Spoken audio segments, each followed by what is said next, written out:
मालिक, आज मेरे बेटे की तबीयत ज्यादा खराब है। कृपा कर मुझे 200 रुपए दे दीजिए। मैं आपके यहाँ पर काम करके आपके सारे पैसे चुका दूंगा। अरे नहीं हरीराम, मैं तुम्हें पहले पैसे नहीं दे सकता। यदि पहले पैसे चाहिए तो तुम्हें मेरे पास कुछ गिरवी रखना पड़ेगा। लेकिन मालिक, मेरे पास तो कुछ भी नहीं है जो मैं तुम्हारे पास कुछ गिरवी रखूं।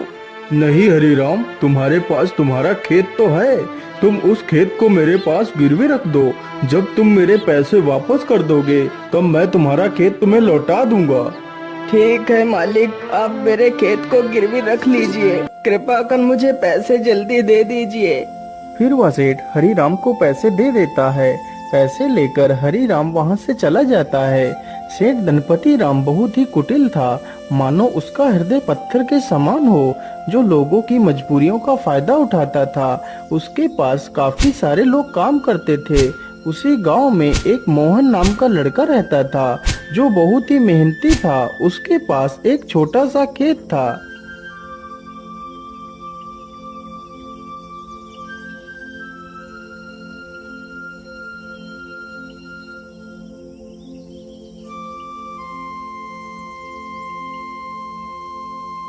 अरे मोहन बेटा, जरा पानी वानी तो पी लो। तुम तो कितनी मेहनत करते हो।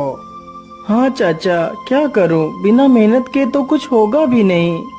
हाँ बेटा, तुम्हारी इसी मेहनत की वजह से ही तुम इस छोटे से खेत में दोगुनी फसल उगा पाते हो।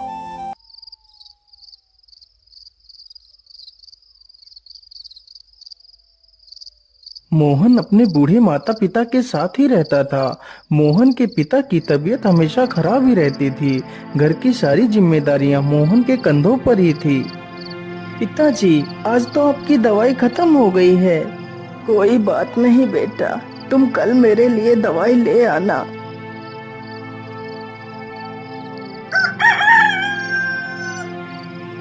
मोहन सुबह उठकर अपने पिता के लिए दवाइयां ले आता है।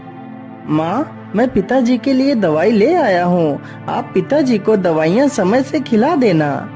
हाँ हाँ बेटा, मैं तुम्हारे पिता को दवाइयाँ खिला दूंगी। माँ, आज तो मौसम कितना अच्छा है। मैं आज ही खेत में बीज बो देता हूँ। ठीक है बेटा, जैसा तुम्हें अच्छा लगे वैसा ही करो। मोहन तुरंत ही अपने बैलों को लेकर खेत की तरफ निकल पड़ता है।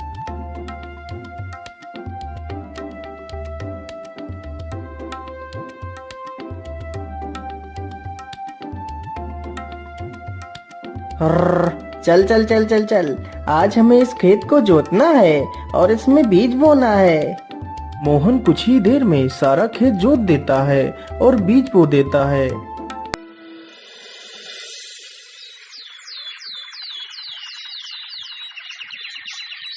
कुछ ही दिनों में खेत में बहुत अच्छी फसल तैयार होती है। अरे मोहन भाई, हर बार की तरह इस बार भी आपके खेत में कितनी अच्छी फसल तैयार हुई है। हाँ मदन भैया, यह सब ऊपर वाले का ही आशीर्वाद है, जो हर बार मेरे खेत में इतनी अच्छी फसल होती है। वे दोनों आपस में बात कर ही रहे थे कि तभी काले बादल छा जाते हैं।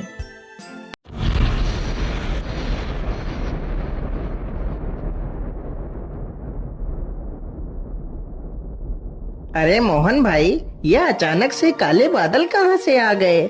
मुझे लगता है आज तो कितनी जोर का तूफान आने वाला है। चलो जल्दी से घर चलते हैं। अरे मदन भाई, ठीक ठीक बोलो। यदि तूफान आ गया तो हमारी सारी फसलें बर्बाद हो जाएंगी। वे दोनों इतनी बात कर ही रहे थे कि तभी जोर जोर से हवाएं चलने लगती हैं और हवाओं के साथ जोर की बारिश आ जाती है। अरे ये क्या हो गया। ये तो बहुत जोर की बारिश आ गई। अरे मोहन भाई, यहाँ से जल्दी चलो, नहीं तो हम लोग भीग जाएंगे। दोनों जल्दी से एक बड़े से पेड़ के नीचे जाकर खड़े हो जाते हैं। मदन भाई, यदि ऐसे ही बारिश होती रही तो हमारी सारी फसलें बर्बाद हो जाएंगी। कुछ ही देर में बारिश के साथ साथ ओले भी गिरने लगते हैं। देखते ही देखते कुछ देर में ही सारी फसलें बर्बाद हो जाती हैं। हाय हाय, ये क्या हो गया? हे ऊपर वाले, ये तूने क्या कर दिया? अब तो सारी फसलें बर्बाद हो चुकी हैं। अब मैं क्या खाऊंगा और अपने बूढ़े माता पिता को क्या खिलाऊंगा?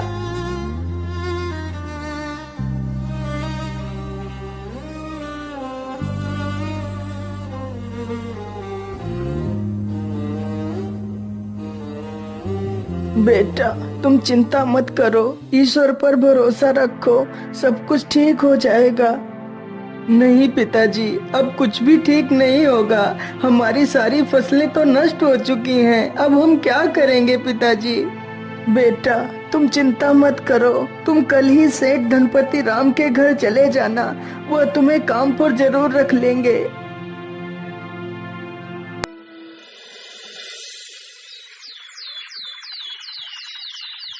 अगले ही दिन मोहन सेठ धनपति राम के पास जाता है।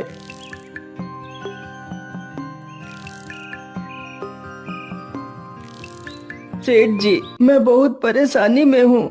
कृपा कर मुझे किसी काम पर रख लीजिए। मोहन सेठ को अपनी सारी कहानी सुनाता है। सेठ जानता था कि मोहन बहुत मेहनती इंसान है। वह कम खेत में ही दोगुनी फसल उगा लेता है। यदि वह मोहन को काम पर रख लेगा तो उसे दोगुना फायदा होगा। लेकिन सेठ उसकी मजबूरी का फायदा उठाना चाहता था। हाँ हाँ मोहन, मैं तुम्हें काम पर तो रख लेता, लेकिन मेरे पास अभी तुम्हारे लिए कोई काम नहीं है। तुम अभी अपने घर वापस लौट जाओ। जब मेरे पास काम होगा तो मैं तुम्हें बुला लूंगा। नहीं नहीं सेठ जी, आप तो मेरी मजबूरी जानते हैं। यदि मुझे काम नहीं मिला तो मेरे माता पिता भूखों मर जाएंगे। मुझ पर तरस खाइए सेठ जी, मुझे काम पर रख लीजिए। अरे वाह वाह, जैसा मैंने सोचा था बिल्कुल वैसा ही हो रहा है। यही अच्छा मौका है इससे कम पैसे में ज्यादा काम करवाने का। अच्छा अच्छा, ठीक है, मैं तुम्हें काम पर तो रख सकता हूँ, लेकिन मैं वैसे तो सारे मजदूरों को 300 रुपए देता हूँ, लेकिन मैं तुम्हें सिर्फ 200 रुपए दूंगा। यदि मंजूर है तो बोलो। हे भगवान, क्या करूं? यहाँ पर काम करने के अलावा तो मेरे पास दूसरा कोई रास्ता भी नहीं है। ठीक है सेठ जी, मैं 200 रुपए में ही काम कर लूंगा। मोहन अगले दिन से ही सेठ के घर काम करने लगता है। इसी प्रकार मोहन को काम करते करते पूरा 2 महीना गुजर जाता है। मोहन ने सेठ के खेत में दोगुनी फसल उगा दी। यह देखकर सेठ बहुत खुश हो जाता है। अरे वाह, मोहन ने तो इस बार कितनी अच्छी फसल उगाई है। वैसे अब तो मोहन का कोई काम भी नहीं है। मैं ऐसा करता हूँ, इसे आज की मजदूरी देकर काम से निकाल देता हूँ और इसकी 2 महीने की मजदूरी भी नहीं दूंगा। अरे मोहन, ये लो तुम्हारी आज की मजदूरी। अब तुम्हें कल से काम पर आने की कोई आवश्यकता नहीं है। लेकिन सेठ जी, आप अचानक से मुझे काम से क्यों निकाल रहे हैं? क्या मुझसे कोई गलती हो गई मालिक? नहीं मोहन, तुमसे कोई गलती नहीं हुई है। अभी मेरे पास तुम्हारे लिए कोई काम नहीं है। जब मेरे पास काम होगा तो मैं तुम्हें जरूर बुला लूंगा। लेकिन मालिक, यदि आप मुझे काम से निकाल देंगे तो मैं भूखों मर जाऊंगा। मैं अपने पिता के लिए दवाइयाँ कहाँ से लाऊंगा? मुझ पर दया कीजिए सेठ जी। सेठ मोहन की एक बात भी नहीं सुनता और उसे काम से निकाल देता है।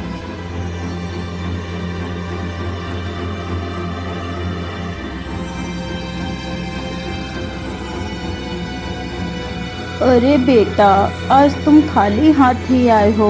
आज तुम घर का राशन तो लाए ही नहीं। माँ, मुझे माफ कर दीजिए। अब मैं आपके लिए कुछ भी नहीं कर सकता। लेकिन बेटा, आखिर क्या बात है? तुम इतना परेशान क्यों हो? फिर मोहन सारी कहानी अपनी माता को सुनाता है। अब आप ही बताइए माँ, मैं क्या करूँ? कहाँ काम करूँ? किसके सामने हाथ फैलाऊं? बेटा, तुम परेशान मत हो। हम लोग आज पानी पीकर ही सो जाएंगे। वैसे भी मुझे तो भूख नहीं लगी है। और बेटा, तुम हार मत मानो। तुम कल फिर से सेठ के पास जाना। हो सकता है सेठ तुम्हें काम पर रख ले।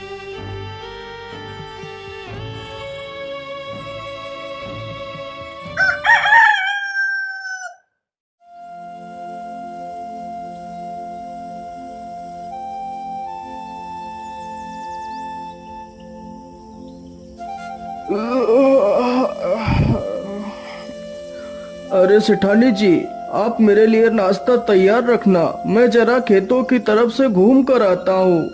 ठीक है, आप आराम से जाइए, तब तक मैं आपके लिए नाश्ता तैयार कर दूंगी। इतना सुनकर सेठ वहाँ से चल पड़ता है। तभी देखता है कि मोहन उसके घर के बाहर ही खड़ा है। अरे मोहन, तू इतनी सुबह सुबह यहाँ क्या कर रहा है? मालिक, मैं आपके पास ही आया था। यदि मुझसे कोई भूल हो गई हो तो उसे क्षमा कर दीजिए मालिक, लेकिन मुझे काम पर रख लीजिए। अरे मोहन, तू तो कितना बेशर्म है। मैंने तुझे कितनी बार मना किया है कि मेरे पास कोई काम नहीं है, फिर भी तू मेरे पास चला आता है। क्या तेरे अंदर कोई शर्म लिहाज नहीं है? मालिक, मुझे शर्म तो आती है, लेकिन जब मैं अपने बूढ़े माता पिता को पानी पीकर सोता हुआ देखता हूँ तो मुझे यह अपमान कुछ भी नहीं लगता। लेकिन मैं तुझे कोई काम नहीं दे सकता, चल भाग यहाँ से।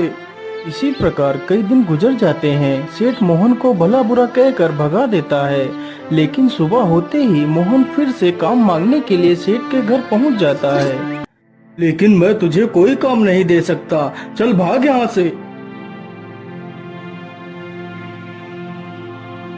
हे भगवान, मैं तो इस मोहन के बच्चे से परेशान हो गया हूँ, लेकिन यह तो सुधरने का नाम ही नहीं ले रहा।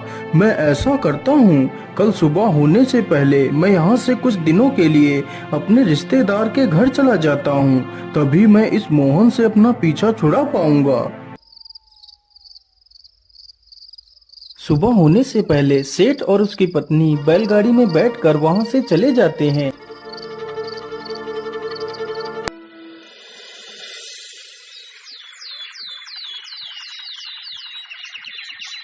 उधर मोहन रोज की तरह फिर से सेठ के घर आता है तो देखता है, अरे ये क्या, आज तो सेठ के घर ताला लगा हुआ है। इसका मतलब सेठ जी कहीं बाहर गए हैं। मैं ऐसा करता हूँ, यहीं पेड़ के नीचे बैठकर सेठ जी का इंतजार करता हूँ। इतना सोचकर मोहन पेड़ के नीचे बैठ जाता है और सो जाता है। तभी कुछ चोर सेठ के घर के पास आते हैं।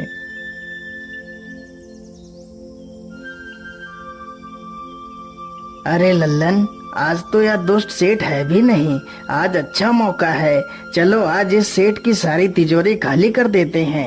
चोर जल्दी से एक पत्थर उठाता है और ताले को तोड़ने लगता है।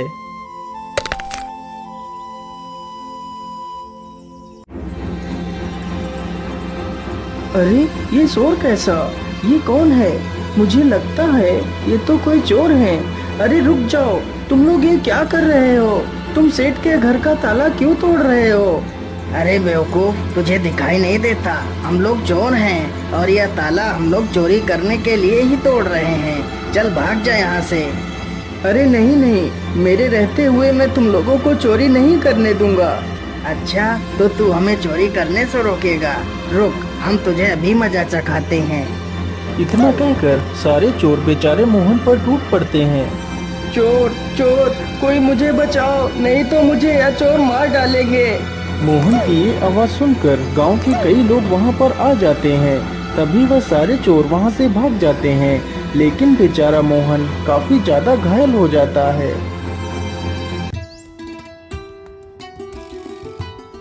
अरे सेठानी जी, अब तो हमें यहाँ पर कई दिन गुजर चुके हैं, चलो अब हमें घर वापस चलना चाहिए। इतना सोचकर सेठ और सेठानी दोनों अपने घर के लिए निकल पड़ते हैं।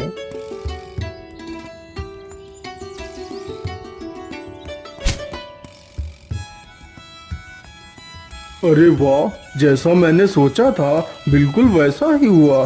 अब तो मोहन से मेरा पीछा छूट गया।